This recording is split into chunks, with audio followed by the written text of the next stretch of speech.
Je pense que les gens, quand ils veulent apprendre une langue étrangère, ils veulent d'abord et avant tout pouvoir s'insérer dans la société, comprendre, interagir avec l'autre dans les situations de la vie de tous les jours. Et quand j'ai vu Parents Préfecture, je me suis dit, ah, ils ont compris. Ils ont compris, c'est ça qu'il faut faire. Et puis, c'est très réaliste. Ça m'a tout de suite plu parce que c'est quelque chose que je recherche dans mes supports de formation. J'essaie de traiter l'actualité, le langage courant, la vie de tous les jours, euh, pour m'éloigner au maximum des ouvrages de référence qui pourraient être trop décalés vis-à-vis de la réalité. C'est des formats assez courts, 1 à 2 minutes, je vois, par épisode.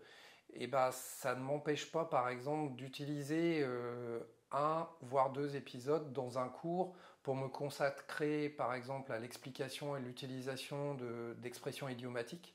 Et puis surtout, comme le programme le stipule ici, pas en préfecture, c'est les choses à ne pas dire dans certaines situations. Hein, dans des contextes un peu plus formels ou des contextes comme par exemple pas en préfecture, oui, il y a des termes, il y a des mots à ne pas employer et essayer de trouver des synonymes ou des mots différents pour pouvoir exprimer les mêmes choses sans heurter, blesser les sensibilités des uns et des autres. Alors j'ai pu par exemple utiliser des programmes de parents préfecture avec des apprenants d'une asso qui s'appelle la Fabrique Nomade. Ici il s'agissait d'artisans d'art.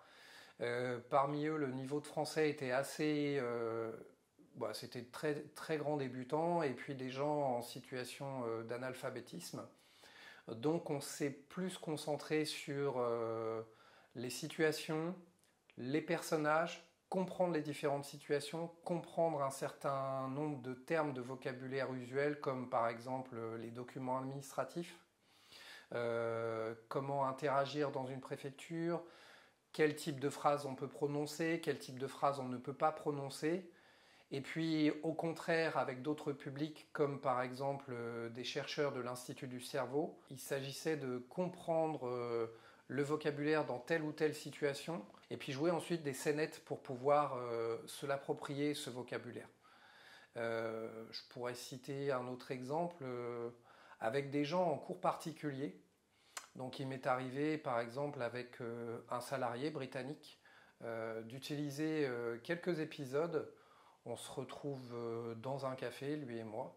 Donc, de manière à pouvoir étudier ensemble quelles expressions idiomatiques on peut utiliser dans le vocabulaire courant. Qu'est-ce que ça veut dire? Et donc, le programme Parents Préfecture m'a permis, soit en introduction, pour un cours vraiment concentré sur les expressions idiomatiques, d'aborder cette situation, ou alors en conclusion, pour pouvoir élargir un petit peu le champ lexical et puis le champ structurel de la langue lié à tout ça. Voilà.